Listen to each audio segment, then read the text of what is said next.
malah dari menganggap kita adalah saudaranya. Kemudian diluncurkan oleh Jepang semboyan 3A, masih ingat nggak Pak? Bu, semboyan 3A. Pemimpin Asia.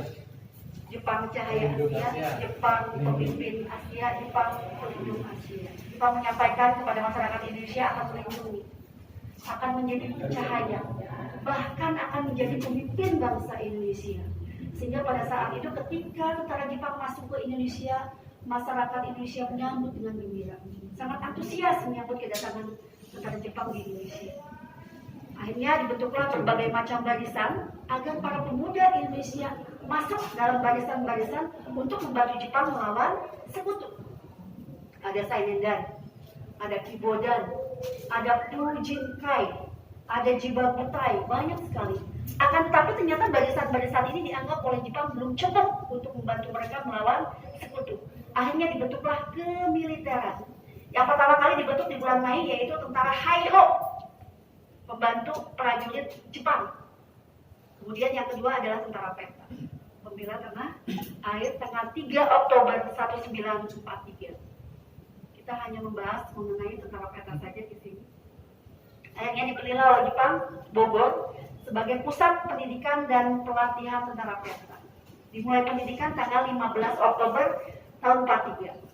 Yang dididik di Bogor itu Bapak dan Ibu khusus untuk perwira ini saja, pangkat-pangkat yang tingginya saja. Oleh sebab itu, kenapa museum petanya di Bogor? Karena memang tadi saya sampaikan khusus untuk melatih perwiranya saja.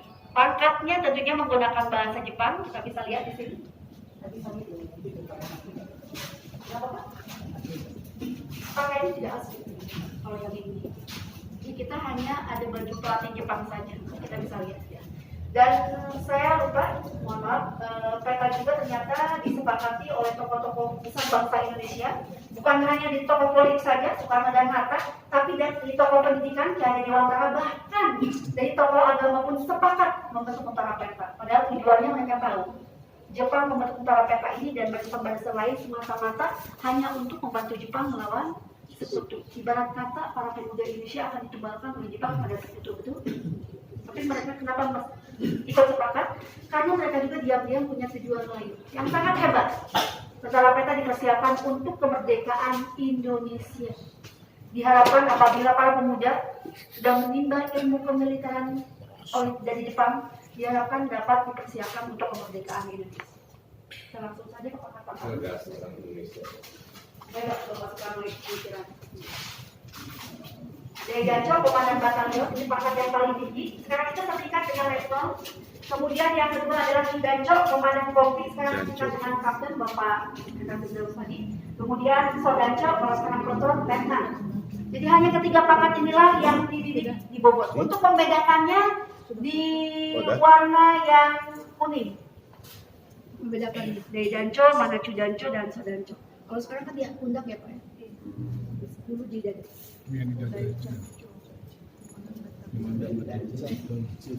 Kenapa Bu? Cocok semua Pak? Komandan itu Pak, bahasa Jepangnya komandan. Karena diajarkannya oleh Jepang, jadi menggunakan bahasa Jepang. Jadi alhamdulillah bapak-bapak ke museum peta juga sedikit mengenal bahasa Jepang ya. Daigancho, Chudancho, dan Sodancho. Jangan dipotong ya Pak ya? Apa tuh? Cocoknya aja bahaya ya. Kalau dipotong gitu. Cok apa?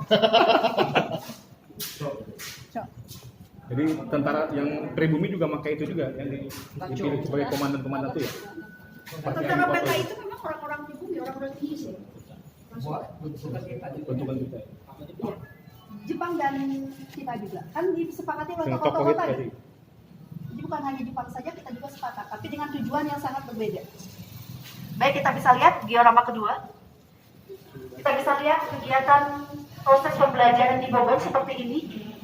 Jadi mereka tidak diajarkan hanya kemiliteran saja, mereka diajarkan juga olahraga. Ya bisa dilihat olahraga tentunya kebudayaan Jepang yaitu sumo. Karena orang Indonesia tentara peta itu jadi badannya kurus-kurus, tidak kayak sumo Jepang ya.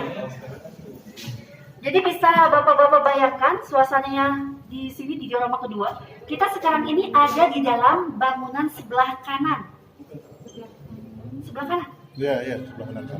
Sebelah kanan. Tadi bapak-bapak ada di Angotemong sana, di lorong situ. Nah pohon yang dua ini jadiin monumen. Oh, Monumen. tempat kita foto-foto tadi. Oh ya, tempat foto tadi ya, monumen itu.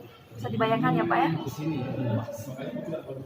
Ya, jadi Museum Peta ini merupakan salah satu bangunan yang dulu digunakan oleh tempat pendidikan dan pelatihan tentara peta yang dibuat oleh Belanda tahun 1745. Nanti saya akan sampaikan di maket di miniatur. 3-4 bulan saja pendidikan di Bogor. Begitu singkat. Kalau sekarang untuk mencapai seorang perwira di TNI itu 4 tahun bahkan bisa mencapai 5 tahun di Magelang sana. Tapi dulu tentara peta diberikan pendidikannya waktunya itu hanya 3-4 bulan saja. Begitu singkat. Belajarnya dari sebelum subuh sampai tengah malam. Jadi begitu berat Bu. Akan tetapi para pemuda dengan ikhlas dan rela menjalani pendidikan ini. Kenapa? Karena mereka yakin ilmu yang akan mereka dapatkan dari Jepang ini akan bermanfaat untuk mereka nantinya kelak dalam mempersiapkan kemerdekaan Indonesia. Lulus dididik di Bogor dan yang berhasil lulus itu ada 1.609 perwira peta. Jawa, Madura, dan Bali. Jadi peta itu khusus hanya ada di Jawa, Madura, dan Bali. Kalau di Sumatera itu beda nama saja, tapi mirip seperti ini. Dididik juga oleh Jepang. Beda nama saja, kalau di Sumatera itu namanya Gyugun. Gyugun. Di mana pusat? Contohnya itu Bapak Alamsah Ratu Perwira Negara. Itu Gyugun. Di mana pusatnya? Di Sumatera. Di Sumatera itu di Padang juga ada, disebar di seluruh Sumatera. Ya. Ada batalion-batalion juga. Tapi saya kurang memahami tentang Gyugun ini. Kemudian kalau di Kalimantan dan Sulawesi beda nama juga, namanya Kaigun. Kaigun, angkatan lautnya. Kenapa berbeda? Karena komando tertinggi Jepangnya juga sangat berbeda. Pimpinannya sangat berbeda. Kalau di Jawa, Madura, dan Bali itu komando tertinggi Jepang angkatan ke-16, sedangkan di Sumatera itu komando tertinggi angkatan 25, sedangkan Kalimantan dan Sulawesi itu angkatan laut Jepang. Itu untuk perwira Yang juga, Bu. perwira juga sama. Baik, setelah selesai di Bogor, mereka kembali ke daerah asalnya masing-masing. Yang dari Jawa kembali ke Jawa, yang dari Madura kembali ke Madura, yang Bali kembali ke Bali. Dan mereka masih ditugaskan oleh Jepang. Setelah mereka ditempatkan di batalion, mereka ditempatkan, diwajibkan, ditugaskan untuk mengajak kawan-kawannya kembali menjadi tentara peta juga. Dengan pangkat Bundancho, kalau sekarang Susan, dan Gyuhei kalau sekarang Tamtama. Prajurit. Itu di daerah asalnya masing-masing, bukan di Bogor lagi. Dan yang mendidiknya bukan Jepang, tapi hasil lulusan dari Bogor. Jadi apapun ilmu yang didapat oleh perwira Bogor di Bogor akan diberikan kepada kawannya di daerah asalnya masing-masing. Dan total keseluruhan dari tingkat atas sampai tingkat bawah itu 38.000 orang tentara peta saja. Belum Haiho, belum Sainenan, belum Kibodan. Peta saja 38.000 orang. Baik, kita lihat gambarannya di sini sama halnya seperti tentara sekarang ada penyeleksian, ada tes yang harus dilalui sama bisa baca dan tulis. Jadi bisa dibayangkan Bapak dan Ibu zaman dulu jarang sekali ya bisa baca dan tulis. Jadi memang dari kalangan tertentu saja. Jadi anak-anaknya seperti Kan kalau latihan kan lihat ke sana karena bisa baca dan tulis untuk perwiranya ya.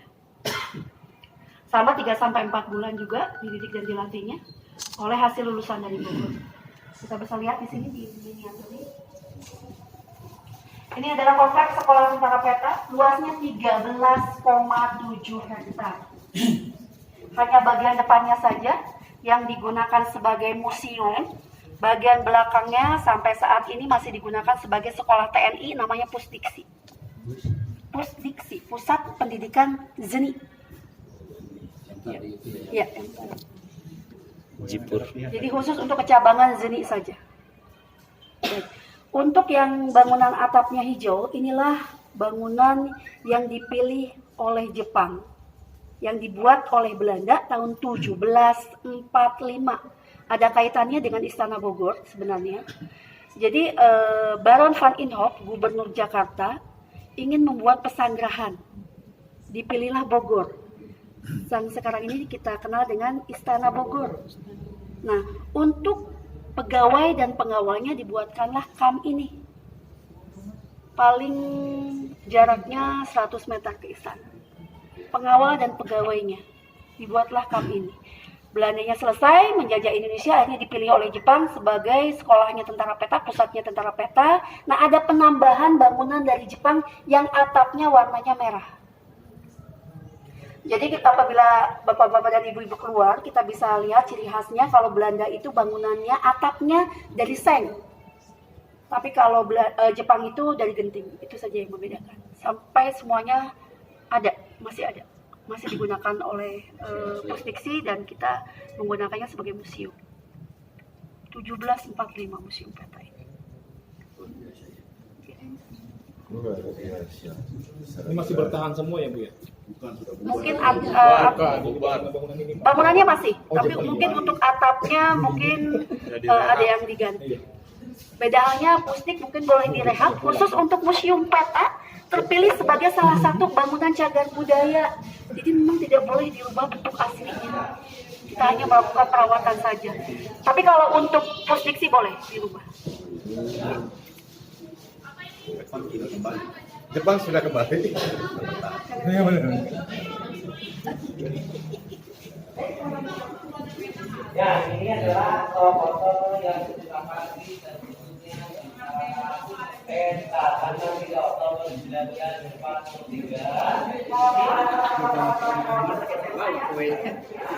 Baik, setelah tentara mereka kembali ke daerah masing-masing, mereka melihat kenyataan kalau Jepang itu sebenarnya tidak ada bedanya dengan Belanda karena mereka juga ternyata membentuk kerja paksa namanya Robusta. Kemudian harta kekayaan masyarakat Indonesia harus diangkut ke negara Jepang untuk dijual untuk kepentingan biaya perang Asia Timur Raya. Sampai pada akhirnya masyarakat Indonesia begitu miskin dan menderita. Kemudian yang tidak kalah kejamnya lagi Ibu, para wanita yang cantik khususnya dipilih untuk dijadikan sebagai wanita penghibur tentara Jepang. Jadi satu wanita ini dalam sehari wajib melayani 10 tentara dalam sehari. Namanya Gyugun Ian. Yang akhirnya mencetuskan bahwa ini begitu kejam dan akhirnya tentara peta yang sudah kembali ke daerah asalnya masing-masing melihat kenyataan ini dan mulai berani melawan Jepang walaupun mereka bersembunyi. Ada sebenarnya tujuan awalnya tentara peta itu dibentuk yaitu untuk membela seluruh masyarakat Indonesia. Salah satunya di sini, salah satu perlawanan tentara peta yaitu di Blitar yang dipimpin oleh Supriyadi. Ini fenomenanya sangat bagus sekali ya, fenomenanya karena Supriyadi ini pimpinan kita itu sampai sekarang tidak ditemukan jasadnya. Sampai banyak orang yang ngaku-ngaku Supriyadi sampai saat ini. Karena memang tidak ditemukan jasadnya. 14 Februari Supriyadi mengajak kawan-kawannya untuk menghancurkan markas Jepang di Blitar. Walaupun peta dididiknya sama Jepang, peta itu bukan untuk Jepang, tapi untuk kemerdekaan Indonesia. Ini baju pelatih Jepangnya tadi saya sampaikan. Punya Letnan Osindari. Kemudian ini pedangnya, yang atas itu punya pelatihnya, yang bawah punya tentara peta. Bedanya hanya perangan ini saja. Nah kalau yang pedang atas itu mungkin dibuatnya di Jepang, sedangkan yang bawah itu dibuatnya di Bandung. Jadi ada penempaan pedang di Bandung sampai saat ini. Untuk baju petanya memang kita punya, tapi sudah tidak layak lagi untuk dijualnya, sudah sangat rapuh sekali. Mungkin kualitas bahan yang dulu diberikan untuk peta itu kualitas bahannya lebih rendah dibanding dengan plastiknya. Atau mungkin juga tentara peta itu bajunya hanya dikasih satu, jadi dicuci pakai, itu lemah. Nah, pelatihnya kan banyak, jadi bisa awet.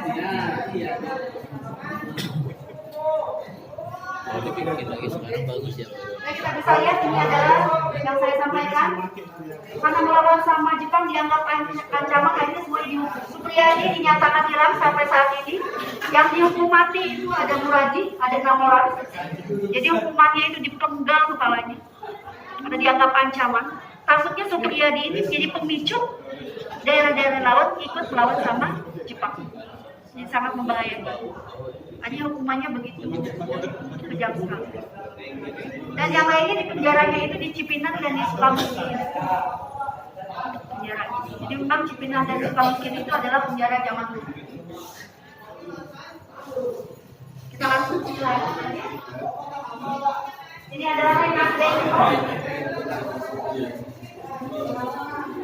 Daun Kerawang.